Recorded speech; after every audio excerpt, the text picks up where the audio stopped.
ঈশ্বরকে বিশ্বাস করো এবং ঈশ্বরকে স্বীকার করো, তবেই ঈশ্বর আপনাদের মধ্যে থাকবেন। কেউ যদি যিশুকে ঈশ্বরের পুত্র রূপে স্বীকার করে, তাহলে ঈশ্বর তার মধ্যে থাকবেন এবং সেও ঈশ্বরের মধ্যে থাকবে। আর তাই আমাদের জন্য ঈশ্বরের যে ভালোবাসা, আমরা তা জানি এবং তার উপর নির্ভর করি।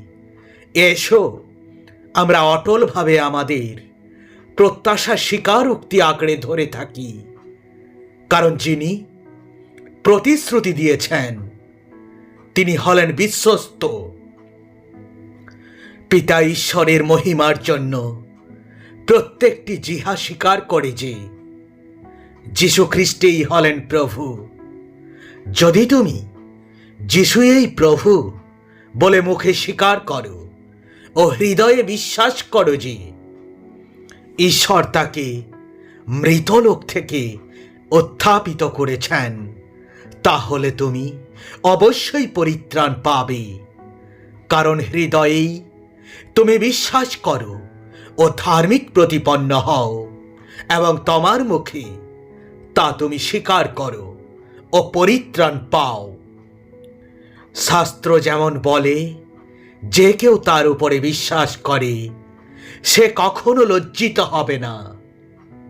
প্রভু বলেন, আমার অস্তিত্বের মতোই এ বিষয় নিশ্চিত, প্রত্যেকের জানু আমার সামনে পতিত হবে।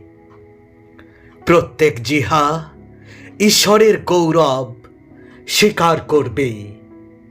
আমাদের প্রত্যেক জনকে ঈশ্বরের কাছে নিজের নিজের জবাবদিহি করতে হবে। এই কারণে তোমরা এসো, আমরা পরস্পরের বিচার আর কখনো যেন না করি, বরং অপর বিশ্বাসীর চলার পথে কোনো বাধা বা প্রতিবন্ধকতা স্থাপন না করার মানসিকতা গড়ে তোলা। প্রভু যিশুতে আশ্রিত ব্যক্তিরূপে আমি পূর্ণরূপে নিশ্চিত যে কোনো আহার্য সামগ্রী স্বাভাবিকভাবে অশুচি নয়। কিন্তু কেউ যদি কোনো বস্তুকে অশুচি বলে মনে করে থাকে, তাহলে তার কাছে সেটি হলো অশুচি।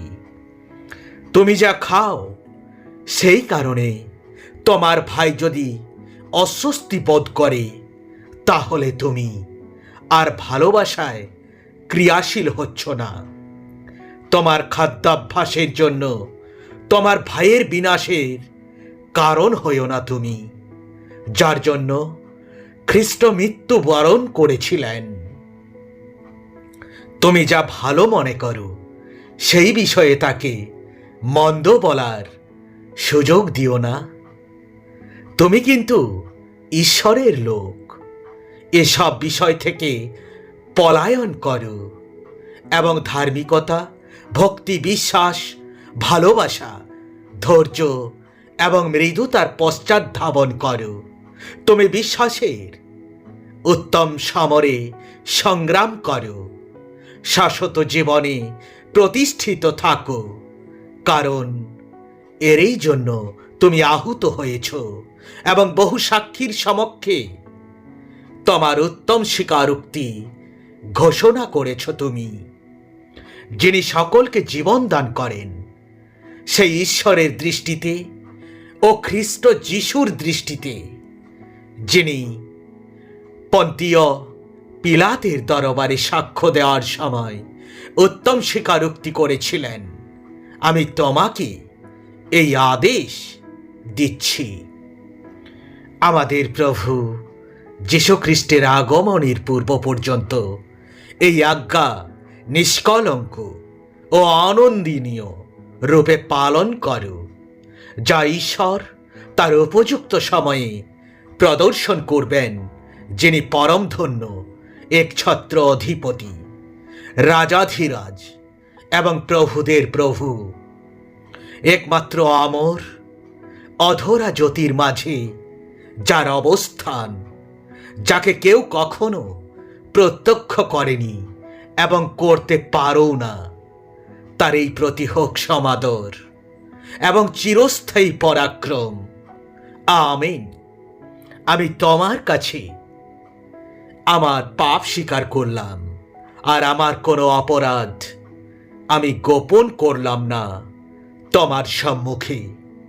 আমি বললাম, সদাপ্রভুর কাছে আমার সকল অপরাধ আমি স্বীকার করব, আর তুমি আমার সেই পাপের দোষ থেকে আমাকে তুমি ক্ষমা করলে প্রভু। কে এই গৌরবের রাজা? তিনি সর্বশক্তিমান সদাপ্রভু, তিনি গৌরবের রাজা। যে বিজয়ী হবে সেও তাদের মতোই শুভ্রভূষণ পরিহিত হবে। আমি জীবন পুস্তক থেকে তার নাম কখনো মুছে ফেলব না, কিন্তু আমার পিতার ও তার দূতেদের কাছে তার নাম আমি স্বীকার করব। কে সেই মিথ্যাবাদী? যিশু এ হলেন খ্রিস্ট, এ কথা যে অস্বীকার করে, সেই এরকম মানুষ এই খ্রিস্টারই, যে পিতা ও পুত্রকে অস্বীকার করে। পুত্রকে যে অস্বীকার করে সে পিতাকে পায়নি, পুত্রকে যে স্বীকার করে সে অবশ্যই পিতাকে লাভ করেছে। দেখো, প্রথম থেকেই তোমরা যা শুনেছ তা যেন তোমাদের অন্তরে থাকে। যদি তা থাকে, তোমরা পুত্রতে ও পিতাতে বিরাজ করবে। এ হলো আমাদের দেওয়া তার প্রতিশ্রুতি, অর্থাৎ অনন্ত জীবন। প্রিয় সন্তানেরা, তোমরা এখন তার মধ্যেই থাকো, যেন তার আবির্ভাবকালে আমরা নিঃসংশয় থাকতে পারি এবং তার আগমনের সময় তার সাক্ষাতে যেন লজ্জিত না হই আমরা। তিনি ধর্মময়, তা যদি তোমরা জেনে থাকো, তাহলে এ কথাও জানো, যারা ধর্মাচরণ করে তারা সবাই ঈশ্বর থেকে জাত। এর দ্বারা তোমরা চিনতে পারবে কোনটি ঈশ্বরের আত্মা, যে আত্মা স্বীকার করে যে যীশুখ্রিস্ট মানব দেহে আবির্ভূত হয়েছেন, সেই আত্মা ঈশ্বর প্রেরিত। God bless you.